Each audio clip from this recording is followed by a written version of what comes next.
नमस्कार, बहुत बहुत स्वागत करते हैं आपका। भारत लाइव है और जैसा कि आप सभी जानते हैं कि बिहार राजनीतिक रूप से एक बार फिर से चर्चा का विषय बना हुआ है। लेकिन इस चर्चा को शुरू करने से पहले आज फिर दो लाइन आपके सामने रखते हैं और ताज़ा है कि हवा के साथ तैरती हुई बात हम तक आई है। हवा के साथ तैरती हुई बात हम तक आई है। दोस्ती दुश्मनी की नई परिभाषा सियासत ने बनाई है। दोस्ती दुश्मनी की नई परिभाषा सियासत ने बनाई है। देखिए, चर्चा लगातार हो रहा है कि क्या होगा, क्या नहीं होगा, किस तरह से ये पूरा माहौल बनेगा।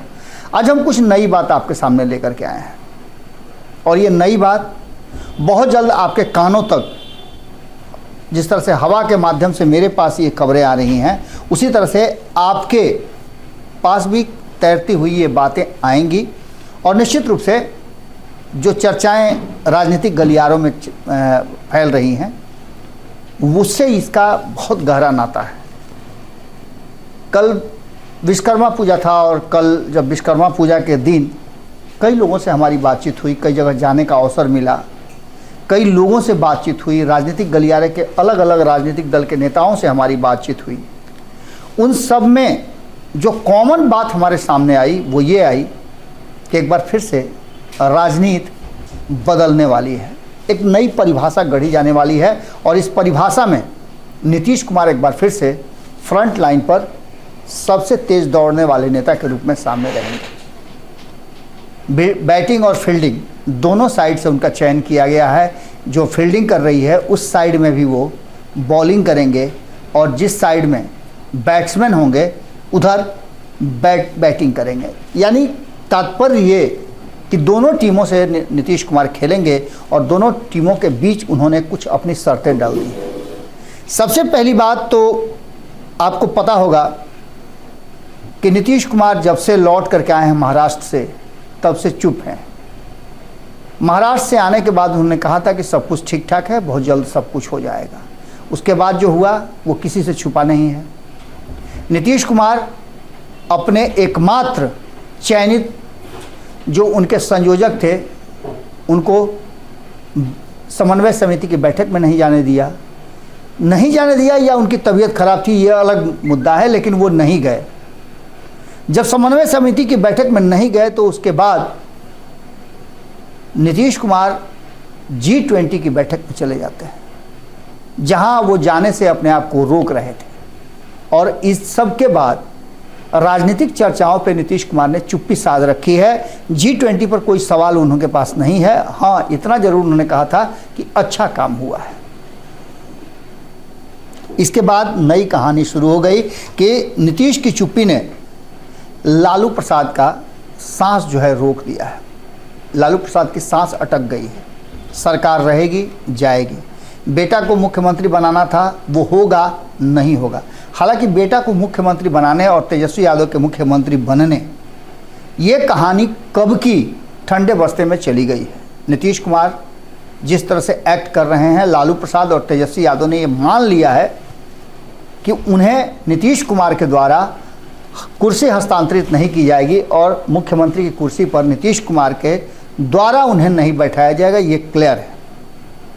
अब आगे की कहानी, क्या सरकार रहेगी? क्योंकि हर तरह की कुर्बानी देने के लिए तेजस्वी यादव तैयार हैं, तो वहीं लालू प्रसाद जो एक्ट कर रहे थे उस एक्ट पर भी अचानक से विराम लगा दिया गया। अब इस विराम लगाने से नीतीश कुमार क्या समझे हैं, क्या नहीं समझे हैं, लेकिन जो बातें सामने आ रही है, आपको याद होगा कि ये दावेदारी थी जनता दल यूनाइटेड और नीतीश कुमार की टीम का कि हम भारतीय जनता पार्टी को रोक देंगे। ललन सिंह को पिछले 5-6 दिनों से आपने बोलते हुए नहीं देखा होगा। ललन सिंह G20 के एक दिन पहले तक खूब गरजे थे, नरेंद्र मोदी पर हमला भी किया था, लेकिन उसके बाद लंबे समय के बाद नीतीश कुमार के साथ वो किसी कार्यक्रम में नजर आए, लेकिन चुप नजर आए। खैर, इन सारी बातों के साथ साथ अब आपको हम वो आंकड़े बता रहे हैं जहां आकर के कहीं ना कहीं सीट शेयरिंग के फेर में सब सत्यानाश हो जाएगा और इसकी कहानी शुरू हो चुकी है। इस कहानी के कई प्लॉट हमने आपको बताए हैं कि जिस प्लॉट पर आकर के फिर से एक क्लाइमैक्स पैदा हो जाता है। वैसे ही आपको याद होगा कि हमने 174 सीटों की बात की थी और उसके बाद 224 सीटों पर आकर के ये मामला अटका था। ये भी आप जानते हैं कि 2019 के चुनाव में भारतीय जनता पार्टी और जो कांग्रेस है वो 100 सीटों पे आमने सामने लड़ी थी, पहले और दूसरे नंबर पर रही है। इसके अलावे 200 से ज़्यादा सीटों पे कांग्रेस 1 नंबर 2 नंबर बन के रही है। ये सारी कहानियां आप जानते हैं। 270 से अधिक सीटें हैं और ये इस बात की तरफ इशारा कर रहा है कि जो सीट शेयरिंग का फॉर्मूला तय होगा उसमें कांग्रेस को अपर हैंड रखना है। लेकिन क्या ये संभव है बंगाल में? बंगाल में आपको लगता है कि ममता बनर्जी कांग्रेस को आगे निकलने देंगे और कहेंगे कि कांग्रेस हमसे ज़्यादा सीटों पर चुनाव लड़ ले? ऐसा कतई नहीं होगा। और यहाँ ममता बनर्जी सीट देंगी क्या नहीं देंगी 42 सीटों में से, ये भी एक संशय की बात है। यहाँ आकर के मामला फंसता हुआ दिखाई दे रहा है। और अगर दान के रूप में, भीख के रूप में मान लिया जाए, कुछ सीटें देती भी हैं तो वाम दलों का क्या होगा, यहाँ पेंच फंसा हुआ नज़र आ रहा है। बात अगर महाराष्ट्र की करें तो यहाँ 3 दलों का कॉम्बिनेशन है। 3 दलों में भी 2 दल 2 गुटों में बटे हुए हैं। अब इसको लेकर के वहाँ अलग उहापोह की स्थिति बनी हुई है। कांग्रेस का मानना है कि अब ये लोग दोनों कमज़ोर हो गए हैं, हमें ज़्यादा सीटें मिलनी चाहिए। तो इन दोनों का मानना ये है कि जो हमसे अलग हुए हैं उनको हमें शक्ति प्रदर्शन करके दिखाना है कि उनसे ज़्यादा मजबूत हैं, तो हमें ज़्यादा सीटें चाहिए। यहाँ मामला 48 सीटों पे फंसा हुआ है। कमोबेश स्थितियाँ यही हैं। और 2019 के चुनाव में जो वहाँ परिणाम आए उसमें बहुत कुछ बदलता हुआ दिखाई नहीं दे रहा है। लेकिन इसके साथ साथ उत्तर प्रदेश की बात करें तो उत्तर प्रदेश में बहुत हद तक अखिलेश का कंपटीशन नज़र नहीं आ रहा है, लेकिन कांग्रेस सबसे बड़ी कंपटीशन है। कांग्रेस और अखिलेश यादव में कैसे वैचारिक समानता बनाई जाएगी, कैसे सीट शेयरिंग का फॉर्मूला तय किया जाएगा, ये समझ से बाहर है। और यहाँ कहीं ना कहीं सीट शेयरिंग का जैसे ही शगुफा छोड़ा जाएगा सत्यानाश होती हुई दिखाई दे रही है। बात सिर्फ यहीं तक नहीं है, झारखंड की भी बात करें तो वहाँ भी ये 3 दलों का गठबंधन है, उसमें नीतीश कुमार पहुँच गए हैं। अब नीतीश कुमार के पहुँचने के बाद ये साफ नज़र आ रहा है कि वहाँ भी समीकरण गड़बड़ाएगा। और झारखंड मुक्ति मोर्चा जो कि नीतीश कुमार के साथ प्रधानमंत्री नरेंद्र मोदी से मुलाकात के समय में तस्वीर खिंचवाए थे, वो क्या करेंगे?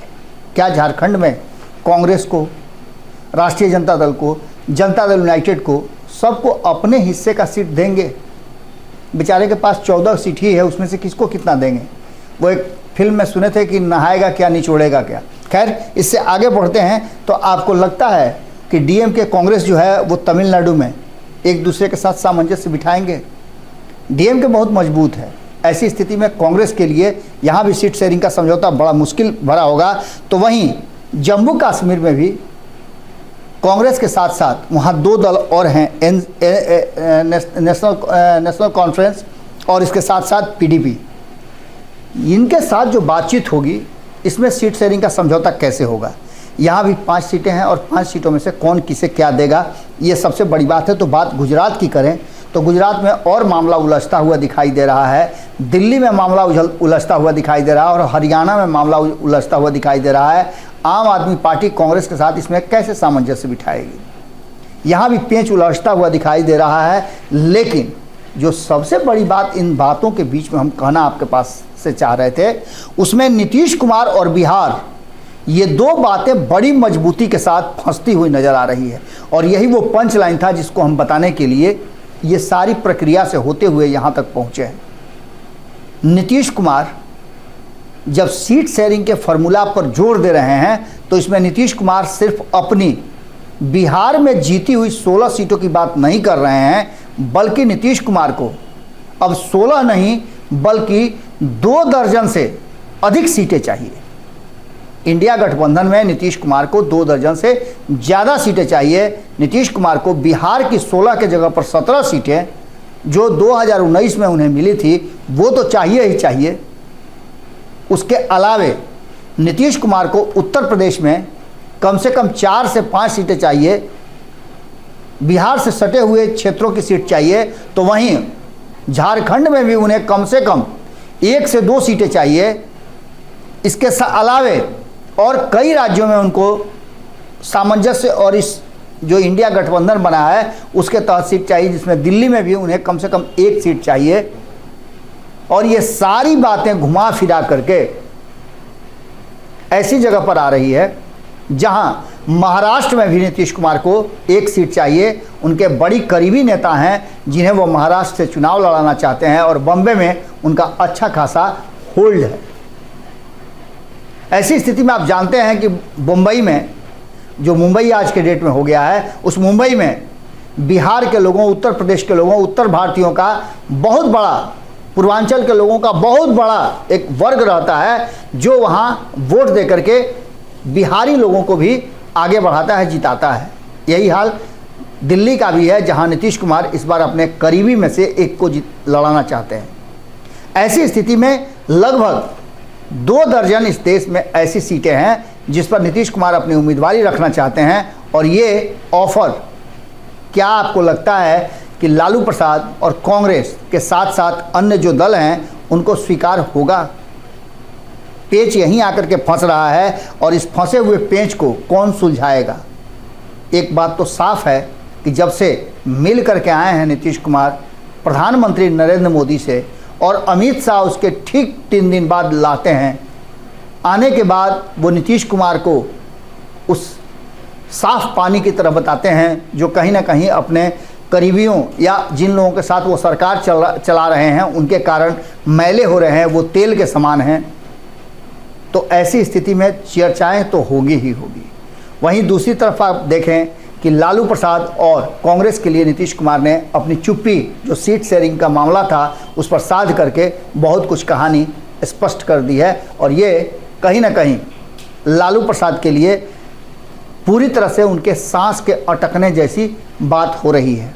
तीसरी सबसे महत्वपूर्ण बात कि सीट शेयरिंग का समझौता फिर से बीरबल की खिचड़ी हो गई है, जो न तो बनने वाली है और न कभी पकने वाली है।